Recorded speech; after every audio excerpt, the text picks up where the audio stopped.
Salam olsun herkese, salamlayıram hər birinizi.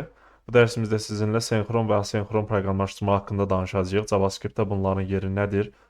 Haralarda senxron, haralarda asenkron davranır JavaScript və yaxud da ki biz nə zaman kodlarımızı asenkron və yaxud da ki senxron yazmalıyıq? Bunun haqqında sizə ümumi nəzəri məlumat vermiş olacağam şəkil üzərində.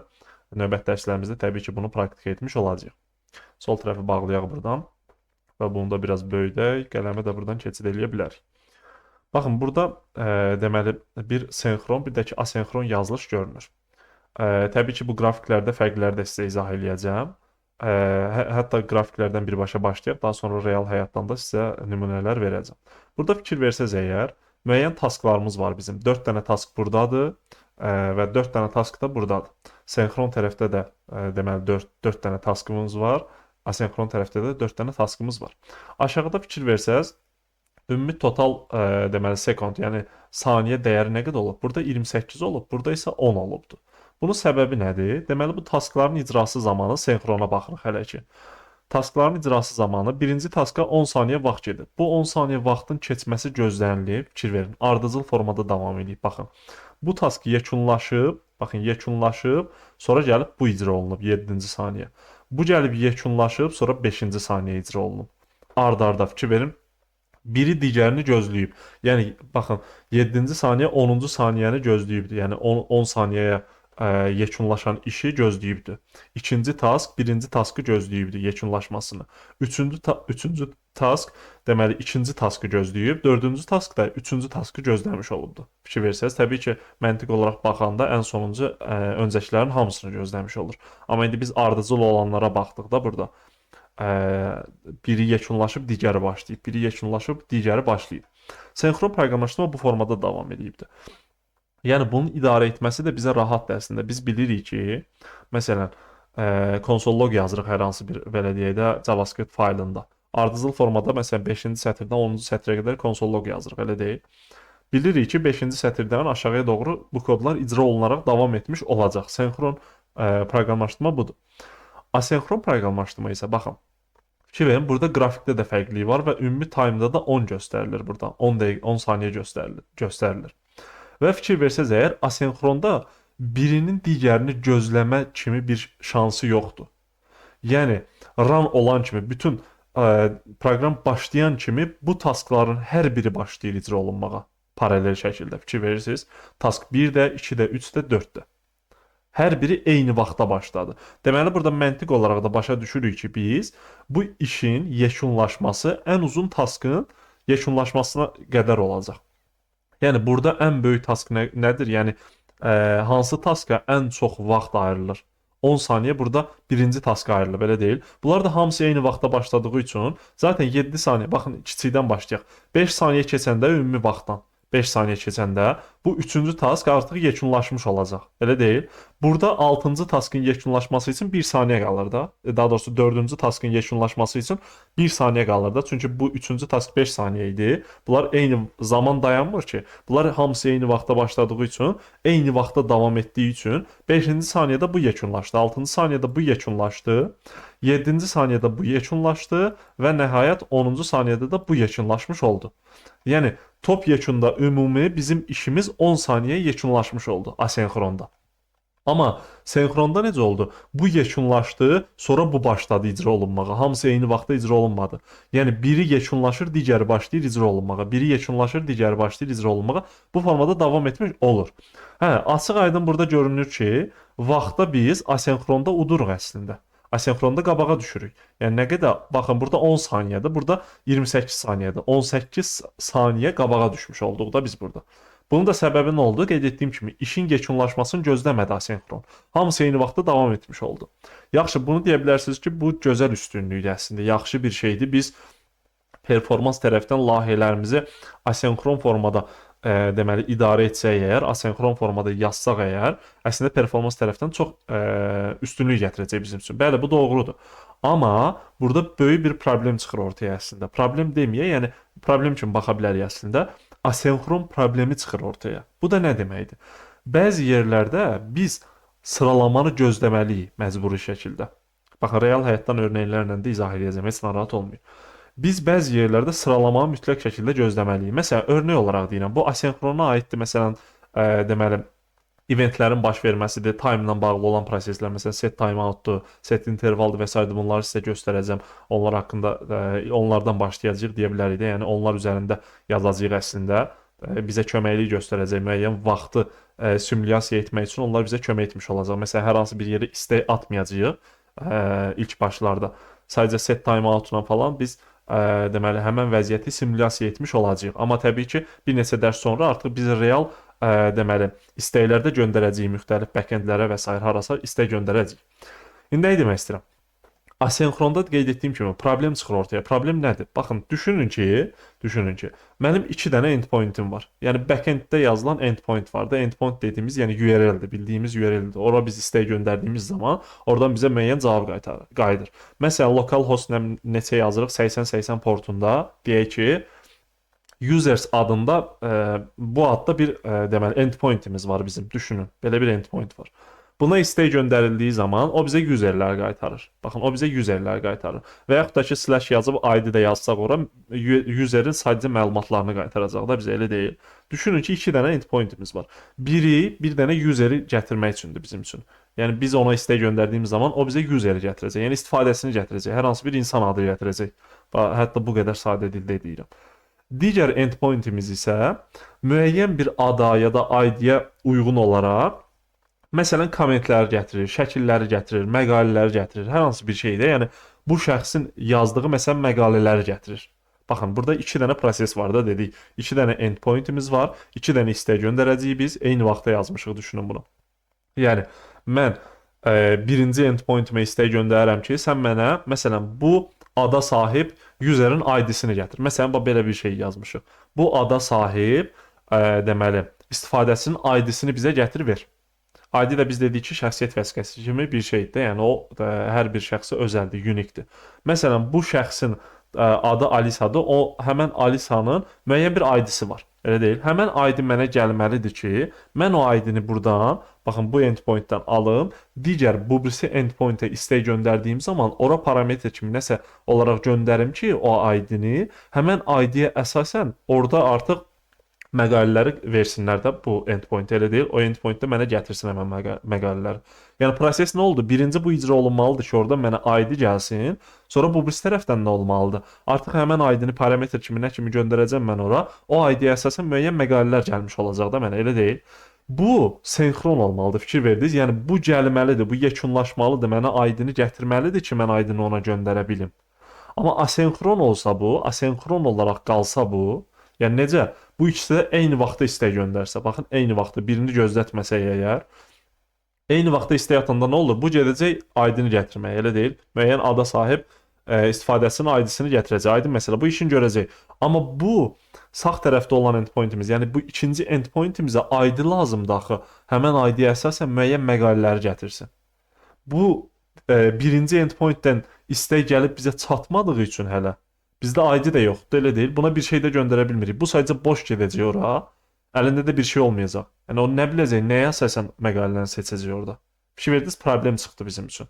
Yəni birindən gələn nəticəni digərinə verdiyimiz zaman biz bunu elə idarə etməliyik ki, bu asenxron prosesləri burada qarmaqarışıqlıq olmasın, layihəmiz çökməsin bizim ya da yanlış bir data gətirməsin bizim üçün. Bu zaman dediyim kimi, yəni asenxron senxron formada bunları idarə etməyə bacarmalıyıq. Təbii ki, bunun müxtəlif yolları var. Məsələn, callback funksiyonları ilk öncə sizə izah edəcəm. Daha sonra deməli, məsələn, fetch API fetch-lə istək göndərdiyimiz zaman oradan bizə promise qayıdacaq. Həmin promise-in idarə olunması var, dəndən keçən idarə olunması var və yaxud da ki, async await-lə idarə olunması var. Yəni bunları heç narahat olmayın. Ardıcıl formada izah edəcəm sizə. Sadəcə əsas məsələ burada nədir? Başa düşmək lazımdır ki, senxron nədir, asenxron nədir? Və bu qrafiklərdə də görünür bu. İndi düşünün, real həyatdan gəlin örnək verək. Baxın, hətta bura baxaq. Burada biz, deməli, task 1-ə dedik ki, bu 10 saniyəyə baş verdi. Məsələn, 10 dəqiqə deyək buna. Gəlin bunları dəqiqə olaraq adlandıraq. Real həyatdan necə örnək verə bilərik? Düşünün ki, bir dənə yanacaq doldurma məntəqəsi var. Həmin yanacaq doldurma məntəqəsində 4 maşın, indi burada 4 dənə maşını simulyasiya edə bilirik, ona görə 4 maşın deyirəm. 4 maşın eyni vaxtda deməli, benzin ala bilər. 4 maşın gəldi, eyni vaxtda benzin doldura bilər də həmin maşınları. Sadəcə düşünün ki, bu yanacaq doldurma məntəqəsində bir dənə işçi var. Bir dənə işçi var. Və 4 dənə də maşın eyni vaxtda maşınların yanacaq doldura bilməsi üçün 4 dənə də yer var. Aydındır? İndi işçi də bir dənədir də, dedi, elə deyil. Düşünün ki, bir dənə maşın gəldi. Baxın, bir dənə maşın gəldi. Bu maşın gəldi. Və bu deməli, məsələn, indi bunun bakı bilmirik də nə qədər tutur, amma 10 dəqiqə çəkəcək bunun bakının dolması. Elə deyil. Bu işçi şlangı yerləşdirdi bunun bakına, artıq 10 dəqiqə bu maşının bakı dolacaq. Aydın məsələdir, bunu bildik. Sonra düşünün ki, elə bununla eyni vaxtda digər maşınlar da gəldi. Bu da gəldi, bu da gəldi, bu da gəldi. Və hərəsi dedi ki, 4 dənə yer vardı. Hərəsi o yerlərinə uyğun olaraq getdi ora yerləşdi, elə deyil. İndi bu yanacaq doldurma məntəqəsində işləyən şəxs gözləyir ki, bu maşın, baxın, gözləyir ki, bu maşının bakı dolsun. 10 dəqiqə vaxt keçməlidir. 10 dəqiqə heç nə eləmir də, sadəcə orada gözləyir. O bak dolsun, oradan şlangı götürsün. Bunu gözləyir sadəcə. Bu yekunlaşır, sonra gəlir buna. Halbuki bunlar eyni vaxtda gəliblər. Gəlir buna. Burada da bu 7 dəqiqə çəkəcək düşünün. 7 dəqiqəyə bunun bakı dolacaq. Gəlir şlangı yerləşdirir bunun bakına, 7 dəqiqə burada da gözləyir. Sonra bu yekunlaşır, bağlayır, bakın qapağını falan bağlayır, sonra keçir buna. Burada da şlangı yerləşdirir baka, 5 dəqiqə də burada keçdi. 5 dəqiqə də sadəcə durdu orada gözlədi. Yəni benzin tökülür baka, sadəcə o da durub gözləyirdi orada, işçi orada durub gözləyir. Bu da yekunlaşdı, sonra gəldi buna. 6 dəqiqədə bu çəkdi. Top yekunda bu 28 dəqiqədə bu işi yerinə yetirmiş oldu. 28 dəqiqədə 4 dənə maşın benzin ala bildi buradan. Fikir verdiniz? Yəni ardıcıl, senkron formada işlədi işçi. Dedi ki, mən asenkron işləmirəm.